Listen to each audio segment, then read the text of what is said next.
Shocking. Nigel Farage just released a 47-page report so devastating that Keir Starmer's own cabinet is preparing to abandon him. The document exposed 3 years of covered-up scandals involving billions in misallocated taxpayer money. And what happened next triggered the biggest political meltdown Britain has seen in decades. If you want to see how this constitutional crisis ends, hit that subscribe button right now, because the next 72 hours will determine Britain's future. Here's what sparked the absolute chaos. Yesterday at 9:23 a.m., Nigel Farage walked into Reform UK headquarters in Westminster carrying a black briefcase. His message was chilling. Today we expose the truth they've been hiding from you. But Keir Starmer wasn't taking it seriously. The Prime Minister dismissed it as another political stunt instead. That was his first catastrophic mistake. Because what Farage unveiled wasn't just another report. It was a nuclear bomb aimed directly at the heart of Labour's government. The report, titled "The Great British Betrayal, a forensic analysis of government waste and corruption," hit the public domain at precisely 10:47 a.m. Within minutes, the details began emerging. Page 7 revealed £2.3 billion allocated for affordable housing had vanished into consulting firms with direct ties to Labour donors.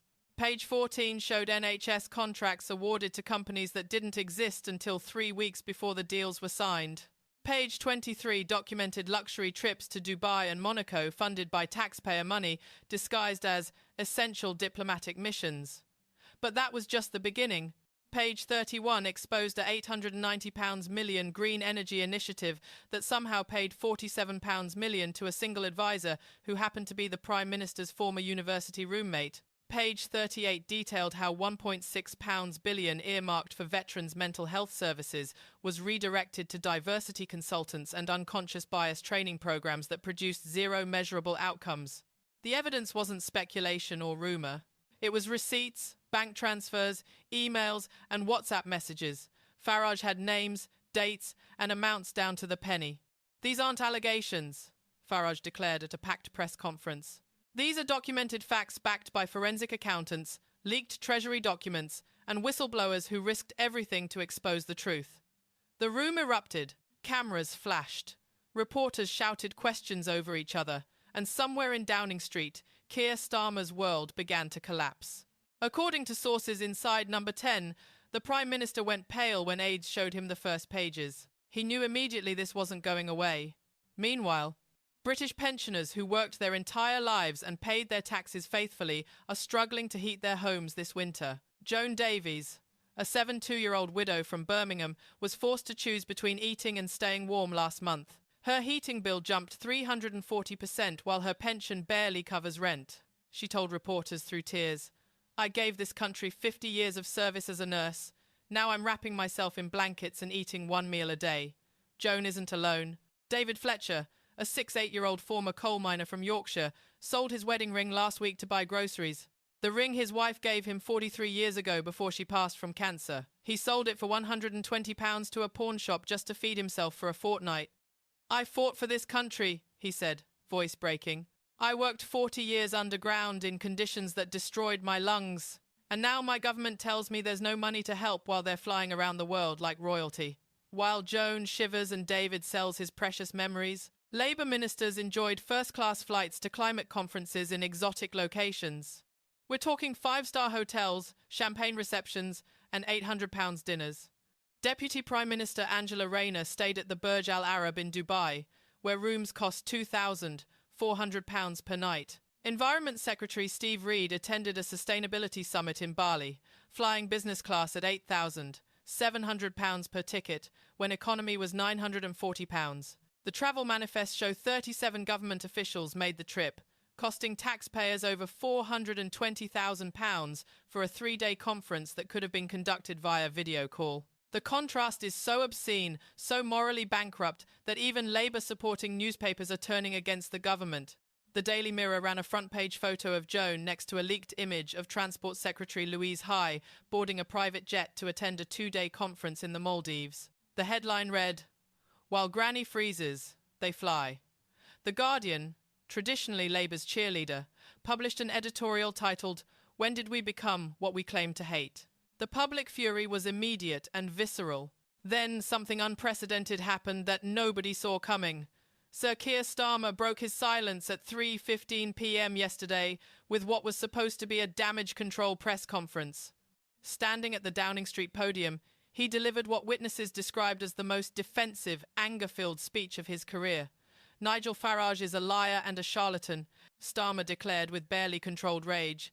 This report is nothing but conspiracy theories and fabricated evidence designed to undermine a democratically elected government. His voice was shaking. Sweat glistened on his forehead under the television lights. He continued, "I will not dignify these baseless accusations with detailed responses. The British people elected Labour to clean up the mess left by 14 years of Tory chaos. That's exactly what we're doing." But here's what made the moment truly catastrophic. When a BBC journalist asked a simple question about the specific bank transfers documented on page 7, Starmer exploded. "I just told you these are lies. Are you calling me a liar? Are you suggesting the Prime Minister of Great Britain is corrupt?" The reporter, visibly shocked, tried to clarify. Starmer cut her off. "This press conference is over. Get out." The cameras kept rolling as Starmer stormed away from the podium, yanking his microphone off so aggressively the wire snapped. Palace insiders later revealed that King Charles watched the entire meltdown from Windsor Castle. His reaction, according to senior advisers, was one word: concerning. Constitutional experts immediately noted the gravity of that single word from royal sources. Professor Malcolm Hartley of Cambridge stated on Sky News, "When the palace allows that word to leak, it's a deliberate signal. The monarch is watching, and he is not pleased." The optics were absolutely devastating for Starmer. Instead of looking confident and in control, he looked cornered, desperate, and guilty. The reaction was swift and brutal. Within 90 minutes, financial markets responded. The pound dropped 2.3% against the dollar, in the fastest decline since Liz Truss's mini-budget disaster. £18 billion was wiped from the FTSE 100 inches a single afternoon. International investors began questioning Britain's political stability.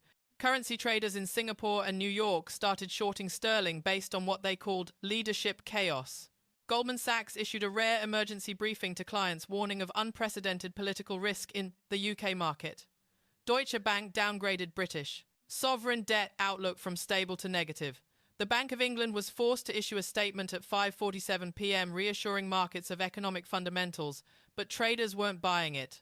One hedge fund manager in London told the Financial Times, "When a prime minister loses his composure like that on live television, you know the government is finished. We're pricing in a general election within 3 months." The political fractures spread even faster. Labour's own MPs began distancing themselves from Starmer. Wes Streeting, the health secretary, cancelled 3 scheduled television appearances without explanation. David Lammy, the foreign secretary, suddenly discovered urgent business in Brussels that required immediate attention. Yvette Cooper, the home secretary, was photographed leaving Downing Street looking grim-faced, refusing to answer journalists' questions.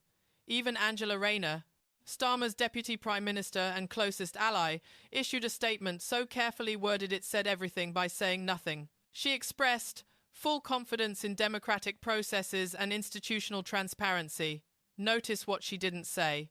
She didn't defend Starmer. She didn't call the report false. She didn't pledge loyalty.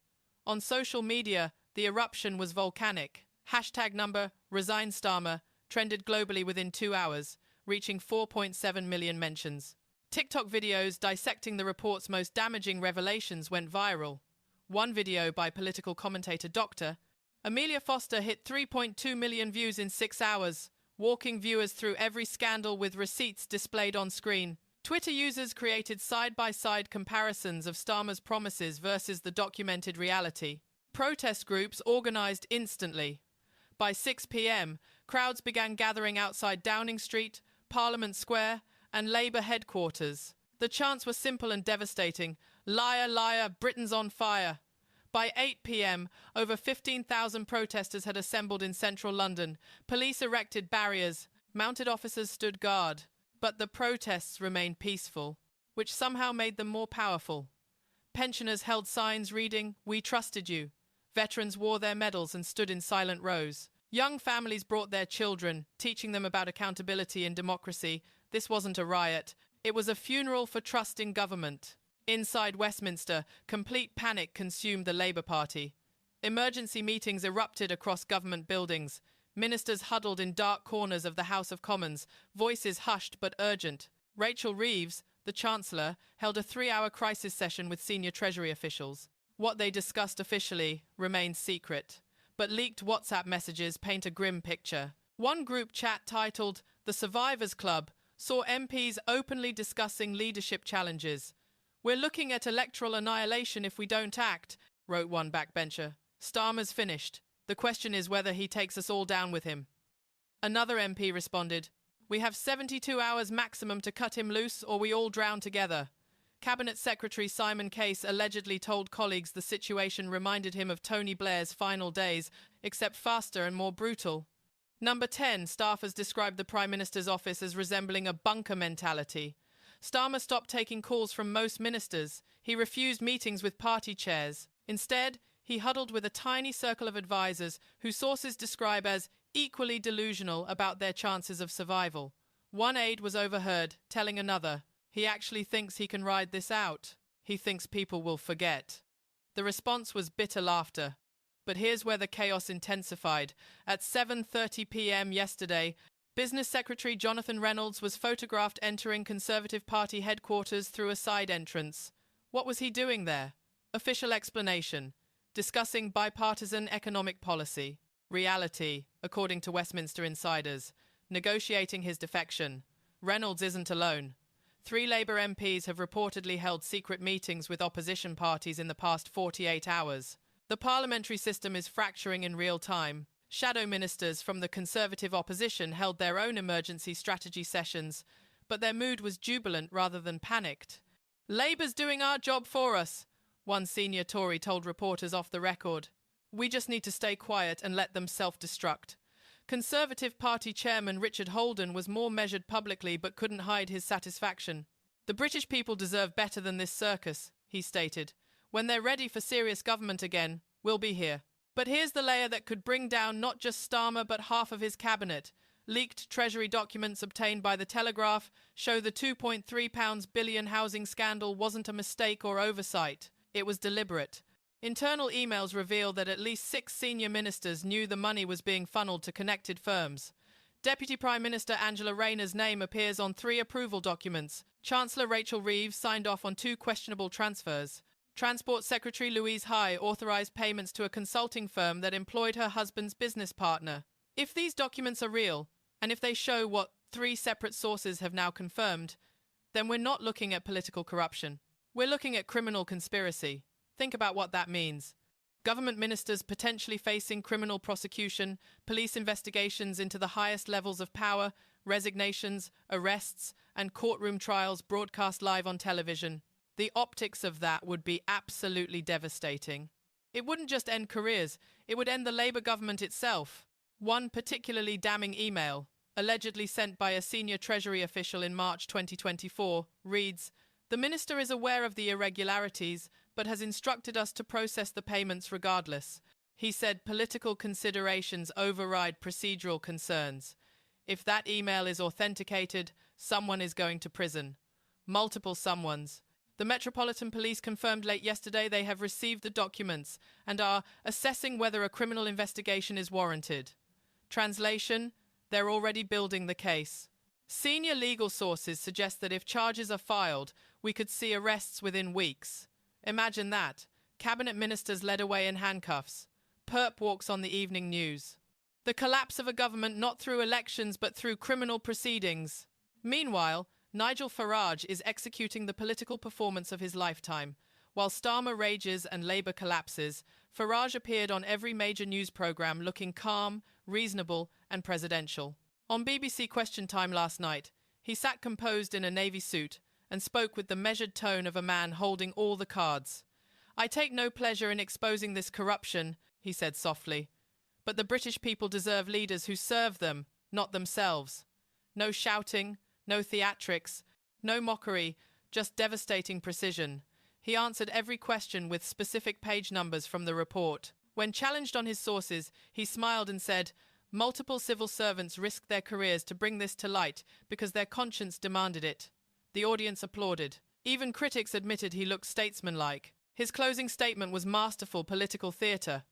For too long, Westminster has treated the British people with contempt. They've lied to you, stolen from you, and laughed at you behind closed doors. That ends now. Reform UK doesn't just promise change. We deliver accountability. Standing ovation. The host couldn't regain control of the room for 30 seconds. Reform UK's polling numbers tell the story of a political earthquake. Before the report, Reform stood at 18%. Today, 29% and climbing. Labour crashed from 38% to 23% in 48 hours.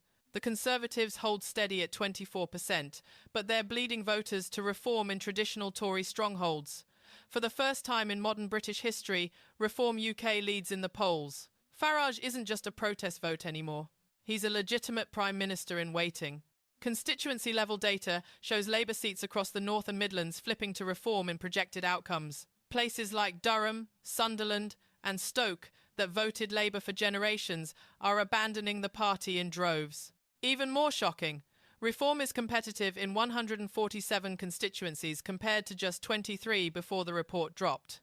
Electoral calculus suggests if a general election happened today, Reform UK would win 218 seats, making them the largest party in Parliament. Farage would be Prime Minister. That's not speculation, that's mathematics. The international implications are equally staggering. In Washington, the White House issued a carefully worded statement expressing continued confidence in the special relationship, regardless of Britain's internal political developments. Translation: they're preparing for a Farage government. President Biden's team has reportedly opened back channels to Reform UK leadership, hedging their bets on who'll be in Downing Street next month. In Brussels, EU officials watched with barely concealed glee as Brexit Britain tears itself apart. One senior EU diplomat told Politico Europe, "We always warned that leaving the EU would lead to instability. This vindicates everything we said." France's Emmanuel Macron offered solidarity with the British people during this difficult time, which everyone understands as diplomatic shade. Germany's Olaf Scholz was more direct, stating that stable governance is essential for international partnerships, a clear shot at Starmer's chaos. Even Canada's Justin Trudeau weighed in, praising the importance of transparent, accountable democracy, while pointedly not mentioning Starmer by name. Australia's Anthony Albanese went further, calling the allegations deeply concerning for any Westminster system democracy. The message is clear. Britain's allies are distancing themselves from a potentially criminal government.